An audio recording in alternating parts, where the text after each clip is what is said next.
भरोसा है प्रिंस पर और नीतीश जी पर। नीतीश कुमार के विचार को लेकर के पटना विश्वविद्यालय में आए हैं। ठीक जिस तरीके से बिहार में बदलाव हुआ है, पटना विश्वविद्यालय में 28 फरवरी को प्रिंस आ रहा है, उसी तरीके से बदलाव होगा। मेरा एक तरफा माहौल बना हुआ है। तेज प्रताप भैया मेरा माहौल देख करके और बहुत एनालिसिस करके, वो भी बीएन कॉलेज का ही छात्र हैं। आपको लेकर कहा जाता है कि कई सारे मतलब केसेस भी आप पे दर्ज हैं, तो हो सकता है कि माहौल खराब हो, तो इसको लेकर आप कुछ कहना चाहेंगे अपनी छवि? ये सब बदनाम करने की साजिश है और ये साजिश पटना विश्वविद्यालय में अब नहीं चलेगा। अब ये वही लोग हैं जिनको ना महिला सुरक्षा से फर्क पड़ता है, ना जहानाबाद की बेटी नीट छात्रा गायत्री की उन्होंने कोई आवाज उठाई। ऐसा इसीलिए है क्योंकि सरकार पर चढ़कर बोलने वाला छात्र संगठन ये नहीं है। नहीं, मेरा आइडियोलॉजी है, हमारा आइडियोलॉजी तेजस्वी भैया से मिलता है, आरजेडी से मिलता है, और जेजेडी उसका एक पार्ट है, दूसरा पार्ट है उनका, और आरजेडी में कोई अलग मतभेद नहीं है, दोनों एक ही है, बस पार्ट दो अलग अलग है। आसपास कई सारे कैंडिडेट्स यहाँ मौजूद हैं, आप सबसे अलग क्यों हैं और सारे स्टूडेंट्स आपको सपोर्ट क्यों करेंगे? देखिए, आप अगर पूरा पटना विश्वविद्यालय घूमेंगे तो आपको समझ में आएगा कि जितने भी मैंने काम किए हैं पटना विश्वविद्यालय के लिए, चाहे वो ग्रेस मार्किंग का मुद्दा हो, चाहे वो आम छात्रों के मुद्दा हो, या कॉलेजेस कैंपस के कैंटीन्स की मांग हो, या सेंट्रल लाइब्रेरी की मांग हो, इन तमाम मुद्दाओं पर मैं लड़ते आया हूँ। नमस्कार, न्यूज़ फॉर नेशन देख रहे हैं आप और मैं हूं सानिया आपके साथ। पटना यूनिवर्सिटी में छात्र संघ चुनाव है और माहौल हमने आपको दिखाया ही है, लेकिन इसके अलावा अगर बात की जाए प्रेसिडेंट्स के कैंडिडेट की, कि प्रेसिडेंट पद पर जितने कैंडिडेट्स हैं उनकी क्या राय है और वो सब एक दूसरे से कैसे अलग हैं, ये हम उनकी जुबानी ही आपको सुनाते हैं, उनकी बातें आपको सुनाते हैं। हमारे साथ अभी जदयू कैंडिडेट प्रिंस कुमार हैं, जो कि प्रेसिडेंट पद के लिए इलेक्ट होने वाले हैं, यानी कि प्रत्याशी हैं। इनसे बातचीत करते हैं। आपके मुद्दे क्या हैं? पटना विश्वविद्यालय में जो भी समस्याएं हैं, जो भी बुनियादी समस्याएं हैं, जो भी अनियमितताएं हैं, हम उसके लिए बहुत मजबूती से यहाँ लड़े हैं और लड़ेंगे। 28 तारीख को प्रिंस निर्वाचित छात्र संघ अध्यक्ष के रूप में आ रहा है। के लिए माहौल कैसा है कॉलेज में? काफी स्टूडेंट्स बातचीत कर रहे थे और कॉलेज के बाहर भी गोलगप्पे वगैरह सब बट रहे हैं, क्या कहें? माहौल नहीं बनाना है, यहाँ के छात्रों को अपना अध्यक्ष चुनना है, जो उनकी बातों को मजबूती से विश्वविद्यालय प्रशासन के सामने रख सके। और उन्होंने अपना भरोसा मेरे प्रति जताया है, नीतीश कुमार जी के प्रति जताया है। भरोसा है प्रिंस पर और नीतीश जी पर। नीतीश कुमार के विचार को लेकर के पटना विश्वविद्यालय में आए हैं। ठीक जिस तरीके से बिहार में बदलाव हुआ है, पटना विश्वविद्यालय में 28 फरवरी को प्रिंस आ रहा है, उसी तरीके से बदलाव होगा। अच्छा, एक सवाल सभी के मन में रहता है और ये हमेशा पूछा जाता है कि पटना यूनिवर्सिटी का जो माहौल है अंदर का काफ़ी ज़्यादा उपद्रवी है, कभी कभी लड़ाई झगड़े हो जाते हैं, बम विस्फोट हो जाते हैं, ये सब कम करने के लिए कुछ करने वाले हैं कि नहीं? एकदम, जो भी यहाँ के लापरवाही प्रशासन है, जो लापरवाह प्रशासन है, उनको प्रिंस आते ठीक कर देगा।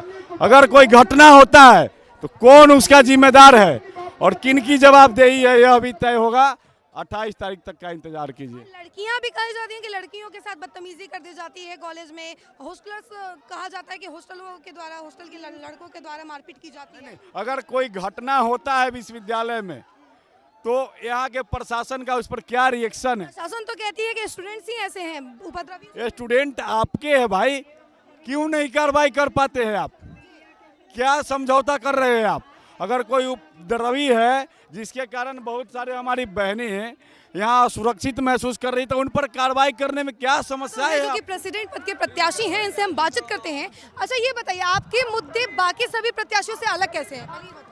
बाकी सभी प्रत्याशी हैं जो विश्वविद्यालय के भरोसे चलते हैं, और मेरा जो है, हम डिमांड करते हैं, स्टूडेंट प्लान करते हैं और उसके पूरा करने पे मजबूर हम विश्वविद्यालय और सरकार को करते हैं। यही मुद्दा मेरा सबसे अलग है। अच्छा, आपको तो तेज प्रताप यादव का भी समर्थन मिल रहा है, क्या कहेंगे उसके लिए? क्या लगता है कि पूरा माहौल बना हुआ है और जितने भी स्टूडेंट्स हैं आपको सपोर्ट करने वाले हैं? मेरा एक तरफा माहौल बना हुआ है। तेज प्रताप भैया मेरा माहौल देख करके और बहुत एनालिसिस करके, वो भी बीएन कॉलेज का ही छात्र हैं, और वो सब जानते हैं कि यहाँ पटना विश्वविद्यालय किसी भी पार्टी का डोमिनेंसी चलने नहीं देती है। इसका एक अलग इतिहास रहा है और वो इतिहास रचने के लिए ही वो तेज प्रताप भैया भी हमारे साथ हैं। आपको लेकर कहा जाता है कि कई सारे मतलब केसेस भी आप पे दर्ज हैं, तो हो सकता है कि माहौल खराब हो, तो इसको लेकर आप कुछ कहना चाहेंगे अपनी छवि? ये सब बदनाम करने की साजिश है और ये साजिश पटना विश्वविद्यालय में अब नहीं चलेगा, क्योंकि साजिश कर कौन रहा है, कुछ बताना चाहेंगे? अरे साजिश सरकार के लोग कर रहे हैं ना, पहले बदनाम करते हैं, नज़र हटाते हैं और उसके बाद जेल में डालते हैं, लेकिन ये चीज़ अब नहीं चलेगा, क्योंकि वो पटना विश्वविद्यालय के एक एक छात्र मुझे अच्छे से जानते हैं और जिस तरीके का एलिगेशन लगा है, आप जो एलिगेशन लगा आप वहाँ पे जाके पता कर लीजिएगा कि किस तरीके का व्यवहार है रिंकल यादव का। और ऐसा मेरा नाम बुलाया जा रहा है, अभी मैं जा रहा हूँ थोड़ा सा। आपने कुछ नहीं कहना है। मैं ये सब कुछ नहीं, मेरे को मैं यहाँ पे कैलेंडर अपडेट किया हूँ, यहाँ पे मुद्दे की बात की हूँ, इलेक्शन के लिए प्रोटेस्ट किया हूँ, विश्वविद्यालय में लाइब्रेरी के लिए आवाज़ उठाया हूँ, चुनाव भी हो रहा है उसमें आप कवरेज लिए ही थे। देखिए अभी सर हमारे साथ आईसा पार्टी से प्रेसिडेंट कैंडिडेट सबा आफरीन है, इनसे हम लोग बातचीत करेंगे कि आखिर इनका मुद्दा क्या है इस बार छात्र संघ चुनाव में, क्या मुद्दा है आपका? इस बार हमारा मुद्दा सामाजिक न्याय और लैंगिक न्याय का है। शिक्षा के निजीकरण पे हम बोल रहे हैं, महिलाओं की सुरक्षा और भागीदारी की बात हम कर रहे हैं। अच्छा 11 प्रेसिडेंट पद पर अभी फिलहाल इलेक्ट करने वाले हैं स्टूडेंट्स, लेकिन आप ये बताइए कि आप सबसे अलग कैसे हैं, आपको क्यों वोट दिया जाए? तमाम जो लोग यहाँ पर खड़े हैं, उम्मीदवार हैं जो अलग अलग छात्र संगठनों से हैं, वो उन्हीं छात्र संगठनों से हैं जिनकी सरकार केंद्र में भी है, राज्य में भी है, यूनियन भी उनका है। इसीलिए अपने घर पे चढ़ के आप लड़ाई कैसे करेंगे? अब ये वही लोग हैं जिनको ना महिला सुरक्षा से फर्क पड़ता है, ना जहानाबाद की बेटी नीट छात्रा गायत्री की उन्होंने कोई आवाज़ उठाई। ऐसा इसीलिए है क्योंकि सरकार पर चढ़कर बोलने वाला छात्र संगठन ये नहीं है, ये भौकाली दबदबे का छात्र संगठन है, ये पिज्ज़ा मोमो बर्गर का छात्र संगठन है, ये हाइपर मैस्कुलिन मॉडल का छात्र संगठन है जहाँ महिलाओं की कोई भागीदारी नहीं है। आइसा इसके बरक्स आंदोलन का छात्र संगठन है, आंदोलनकारी छात्र संगठन है, महिलाओं की भागीदारी का छात्र संगठन है, जो बाहर से सत्ता पे चढ़कर बोलने वाला छात्र संगठन है। आपने नीट छात्राकांड का जिक्र किया, तो आप ये बताइए कि आप महिलाओं के लिए क्या करेंगे? मतलब अगर आप इलेक्ट हो जाती हैं, आपको सभी वोट देते हैं, तो आप आगे क्या करेंगे महिलाओं के लिए? हम देखते हैं कि बिहार की अपनी धरती पर नीट छात्रा गायत्री के साथ इतना जघन्य हिंसा बलात्कार का केस आता है और कुछ छात्र संगठन जिनकी सरकार हर जगह है, जो खुद यूनियन में है, वो इस पर कुछ नहीं बोलते हैं। और इसके बरक्स आइसा सड़कों पे उतरता है, पूरे बिहार में न्याय मार्च चलाता है, मगध महिला से कारगिल चौक तक न्याय मार्च चलाता है, विधानसभा मार्च चलाता है। और अब जेंडर जस्टिस के मुद्दे को लेकर हम लोग PUSU चुनाव में उतरे हैं और हम मांग कर रहे हैं GS कैश और ICC की, हम मांग कर रहे हैं कार्यरत और लोकतांत्रिक जेंडर सेल की, हम मांग कर रहे हैं महिलाओं के लिए फीस घटाने की, ऑटोनमस कॉलेज में फीस घटाने की, ताकि महिलाएं जो अपने खानदान से आने वाली पहली महिलाएं होती हैं पढ़ने वाली, वो पढ़ सके और उनके बाद और महिलाएं पढ़ने आ सकें। ये है RJD से संटू कुमार, इनसे हम लोग बातचीत करते हैं। आपका मुद्दा बाकी सभी कैंडिडेट से कैसे अलग है? देखिए, मेरा नाम संटू कुमार हुआ, CRJD की तरफ से प्रेसिडेंट पद का निकाला। तो मेरा मुद्दा है बाकी लोगों से इस कदर है, जिस प्रकार हमारे माननीय तेजस्वी भैया जी कलम की क्रांति लाए हैं युवाओं को नौकरी देकर, उसी प्रकार हम एकेडमिक क्रांति लाएंगे। एकेडमिक क्रांति कहने का मतलब कि जो भी यूनिवर्सिटी में सत्र की व्यवस्था चल रही है, लेट हो रही है, मंथों मंथ लेट चल रही है, उस सत्र को एक नियमित करना और उस सत्र को रेगुलर पढ़ाई के साथ साथ अच्छी व्यवस्था के साथ उस सत्र को बेहतर बनाना। और आपने अभी बात किया तेजस्वी यादव का, तो एक सवाल जरूर मन में आ रहा है तेज प्रताप यादव को लेकर। उनके भी कैंडिडेट यहीं पर मौजूद है, रिंकल यादव, आप उनसे कैसे अलग हैं? आपको सपोर्ट क्यों किया जाए? नहीं, मेरा आइडियोलॉजी है, हमारा आइडियोलॉजी तेजस्वी भैया से मिलता है, RJD से मिलता है, और JJD उसका एक पार्ट है, दूसरा पार्ट है उनका, और RJD में कोई अलग भेद नहीं है, दोनों एक ही है, बस पार्ट दो अलग अलग है।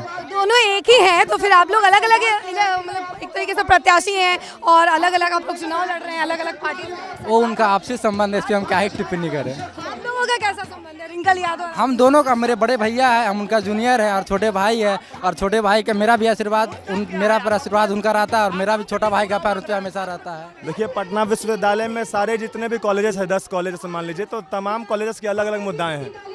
जैसे पटना विमेंस कॉलेज हो गया, मगध महिला कॉलेज हो गया, तो पटना विमेंस कॉलेज की अलग समस्याएं हैं और मगध महिला की अलग समस्याएं हैं, और साइंस कॉलेज की अलग समस्याएं हैं, पटना कॉलेज की अलग समस्याएं हैं। तो मैं कॉलेज वाइज समस्याएं गिनाऊं या फिर एक बार में कह दूं? देखिए, आप समस्याओं की बात कर रहे हैं, समस्याएं तो हैं ही, लेकिन आप किस समस्या को आगे सॉल्व करेंगे ये बताइए, क्योंकि ये मेन मुद्दा है। चुनाव जीतने के बाद कई सारे जो कैंडिडेट्स रहते हैं वो तो अपने वादे पूरे करते नहीं हैं, तो आप किस वादे को? देखिए, क्या है ना कि पिछले 5-6 वर्षों का लंबा संघर्ष रहा विश्वविद्यालय को लेकर हमारा, और जितने भी लोग हमारे साथ बैठे हैं वो उनका कोई संघर्ष का कोई काउंटिंग ही नहीं है। आप जाकर एक बार मेरे टाइमलाइन पर जाकर चेक करिए, लगातार 2019 से विश्वविद्यालय के तमाम समस्याओं की लड़ाई मैंने मजबूती से लड़ते आया हूँ। मुझे प्रूफ करने की जरूरत नहीं है कि मैं आगे क्या करूँगा। ऑब्वियस सी बात है, अगर छात्र पटना विश्वविद्यालय का मुझे मौका देगा तो मजबूती से मैं उनकी सवाल को, जवाब को एज ए ब्रिज बन के उनके आम छात्रों की आवाज़ को एडमिनिस्ट्रेशन तक पहुँचाने का काम करूँगा। आसपास कई सारे कैंडिडेट्स यहाँ मौजूद हैं, आप सबसे अलग क्यों हैं और सारे स्टूडेंट्स आपको सपोर्ट क्यों करेंगे?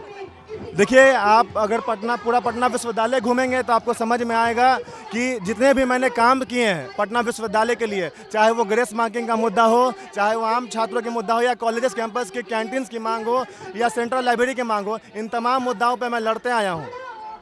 इसलिए लोग हमसे जुड़े हैं और पटना विश्वविद्यालय का प्यार आशीर्वाद मुझे मिल रहा है। अच्छा, इतना आपने बता दिया कि ऐसा ऐसा माहौल है, ये बताइए कि पटना यूनिवर्सिटी के अंदर कॉलेजों की अगर बात की जाए तो कई सारे कॉलेजों में जो स्टूडेंट्स रहते हैं, बाहरी लड़के भी आ जाते हैं, मारपीट करते हैं, कई सारे स्टूडेंट्स काफ़ी ज़्यादा परेशान रहते हैं, लड़कियां भी परेशान रहती हैं, इसको लेकर क्या कहेंगे? देखिए, मैंने इसीलिए कहा विश्वविद्यालय का एडमिनिस्ट्रेशन पूरा कोलैप्स कर गया है। अगर एडमिनिस्ट्रेशन मजबूत होता तो सेफ्टी सिक्योरिटी अच्छी होती। अगर सेफ्टी सिक्योरिटी अच्छी होगी तभी जाके ये सवाल आपका नहीं होगा और विश्वविद्यालय के तमाम छात्र। ये तो सभी कैंडिडेट वादा करते हैं कि ऐसा होगा, लेकिन अभी तक तो इसका कुछ इलाज हुआ नहीं। मैं उनमें से बिल्कुल नहीं हूँ। मैं लगातार 6 वर्षों से विश्वविद्यालय में संघर्ष करता आया हूँ। मैं तो कहता हूँ एक बार आप कंपेयर कर लीजिए तमाम कैंडिडेट्स और मुझ में। अगर वो मेरे कंपेयर में आते हैं या मेरे आसपास पहुँचते हैं तो बिल्कुल मैं कहूँगा कि आप उनके साथ जा सकते हैं। बताइए कि कॉलेजों के बाहर जो लड़कियों के लिए गोलगप्पे और पिज्ज़ा वगैरह कितना सारी चीज़ें जो हैं लड़कियों को बांटी गई हैं, किस लिए बांटी गई? ये वैसा नहीं है। मेरा नाम शांतनु शेखर है, मेरा बैलेट नंबर 10 है और आप जाके पता कर लीजिएगा। शांतनु शेखर इन चीज़ों में बिलीव नहीं करता है। मुझे कुछ नहीं किया है ना आपने महिलाओं की? बिल्कुल नहीं। मैं कुछ नहीं, रिश्वत देने वाला? कोई कुछ नहीं। मैं आराम से गया हूँ, मैंने वोट अपील किया है, मैंने अपने चीज़ों को बताया है, मैं अपने फ्यूचर मतलब मेरे जो गोल है विश्वविद्यालय को लेकर मैंने उसे शेयर किया है और मैंने जो काम किया मैं उसे गिनाया हूँ। तो देखिए, ये है हमारे साथ शांतनु शेखर जिन्होंने अपने मुद्दे रखे हैं और बताया है कि आखिर क्यों ये सबसे अलग है। और बाकी सारे कैंडिडेट्स भी हैं, उनसे भी हमने आपको बातचीत करवाई है, बताया है कि आखिर उन्होंने क्या कुछ कहा है और क्यों उनको सपोर्ट करना चाहिए, ये सभी मुद्दे उन्होंने बताए हैं। बाकी ऐसी तमाम खबरों के लिए बने रहे हमारे साथ और देखते रहे न्यूज़ 24। धन्यवाद।